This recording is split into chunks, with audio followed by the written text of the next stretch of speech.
Hello everyone, myself Irfan Khan. Today we will discuss about shape factor. What is shape factor? Shape factor, it is the ratio of plastic section modulus to the elastic section modulus. It is represented by S or alpha. Numerically we can write S equal to ZP upon ZD. ZP क्या होता है? Plastic section modulus, और ZD क्या होता है? Elastic section modulus. Other words में अपन क्या बोल सकते हैं? Shape factor is the ratio of plastic moment capacity to the elastic moment capacity. S equal to MP upon ME. अब अपन को ZP कैलकुलेट करना है और ZD कैलकुलेट करना है. दोनों कैलकुलेट हो जाएंगे तो अपन क्या निकाल लेंगे? शेप फैक्टर निकाल लेंगे. ZP कैसे निकालते हैं? Total area divide by 2 into y bar top plus y bar bottom और summation of a y bar. दोनों तरीके से अपन निकाल सकते हैं, summation of a y bar से और इस वाले फॉर्मूले से. जेडी निकालने के लिए अपन क्या करते हैं? I upon y maximum. I क्या होता है? Moment of inertia.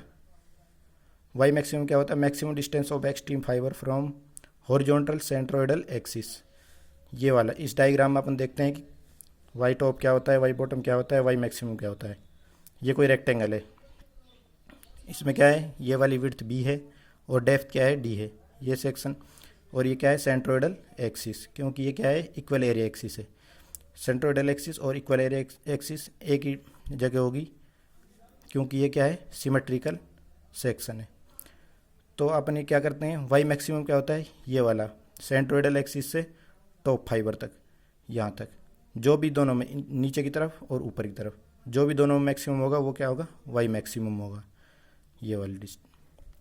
इसके बाद क्या होता है? Y top. वाई टॉप क्या होगा? सेंट्रोइडल एक्सिस से सेंट्रोइड की दूरी ऊपर वाले सेक्शन में, और नीचे वाले सेक्शन में वाई बॉटम हो जाएगा यहाँ से इसके सेंट्रोइड तक. ये हो गया अपना वाई टॉप और ये हो गया वाई बॉटम. इसके बाद क्या होता है? शेप फैक्टर में अपना नोटिंग पॉइंट क्या होता है? It is unitless. ये क्या होता है? यूनिटलेस होता है. और इसके बाद क्या होता है? It is always greater than 1.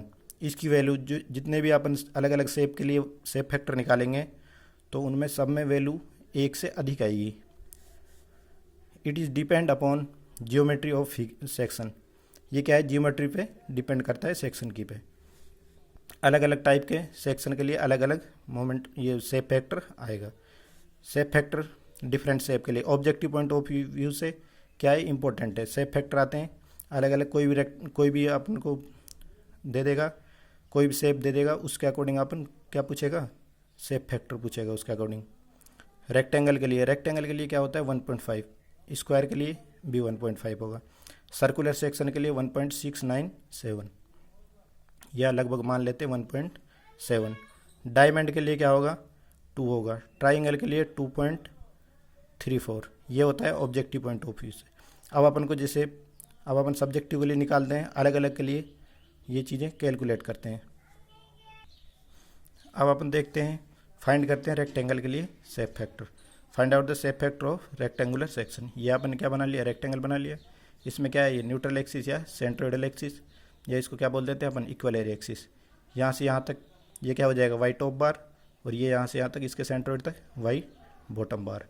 इसके बाद इसमें देखते हैं वाई मैक्सिमम. वाई मैक्सिमम ये हो जाएगा जो मैक्सिमम डिस्टेंस होगी एक्सट्रीम फाइबर हो, और नीचे की तरफ भी वाई मैक्सिमम. इन दोनों में ये क्या है? सिमेट्रिकल है तो वाई मैक्सिमम सेम होगा दोनों तरफ.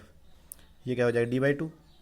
ये डेप्थ, टोटल डेप्थ D है, और ये क्या हो जाएगा? D/2, और ये D/2 इसका हाफ पे, और ये विड्थ B हो जाएगी.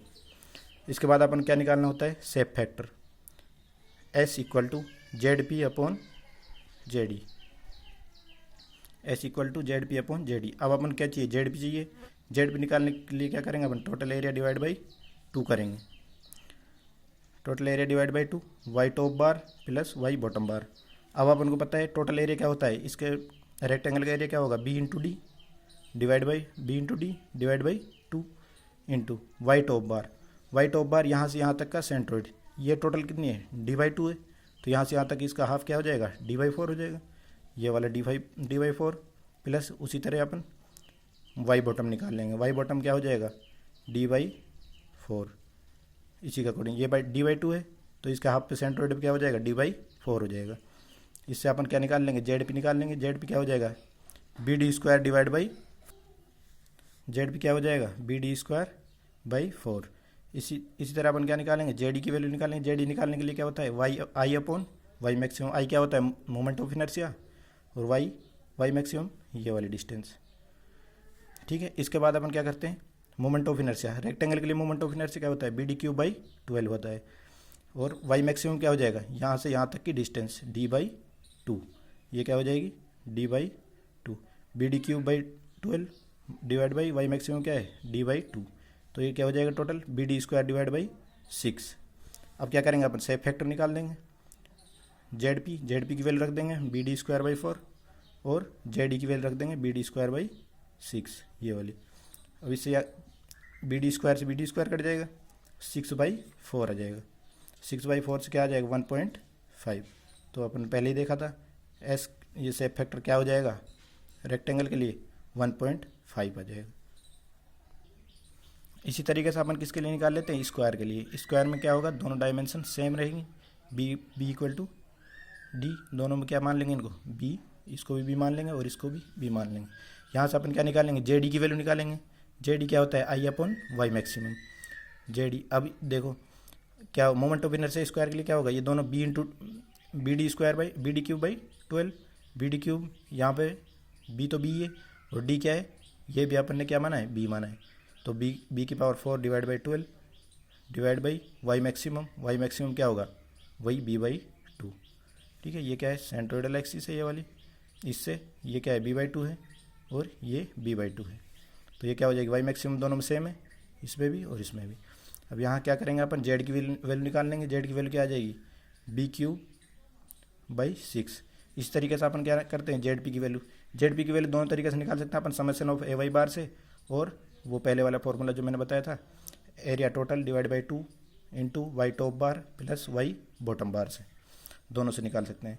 अब इससे अपन यहाँ से क्या निकाल लेंगे, जेड पी की वैल्यू निकाल लेंगे। एरिया क्या हो जाएगा, B/B divide by 2 into B/4, Y bar हो जाएगा। फिर दूसरे के लिए ऐसे ही, इसी के लिए नीचे वाले पार्ट के लिए B/B into B/2, B into, ये तो B है और ये क्या है, B/2 है। तो इससे क्या निकल जाएगा, इंटू में वाई बार क्या आ जाएगा, इसका हाफ, B/2 का हाफ क्या हो जाएगा, B/4 हो जाएगा, B/4 हो जाएगा। तो इससे क्या निकल जाएगा, जेड पी की वैल्यू निकल जाएगी। जेड पी की वैल्यू क्या आ जाएगी, B³/4। तो इससे अपन क्या निकाल लेंगे, safe factor S = alpha = ZP/JD। B³/4 divide by JD की वैल्यू कितनी है, B³/6। तो इससे अपन क्या निकाल देते हैं, 1.5। एस की वैल्यू, सेफ फैक्टर क्या आ जाएगा, स्क्वायर के लिए भी 1.5 आ जाएगा।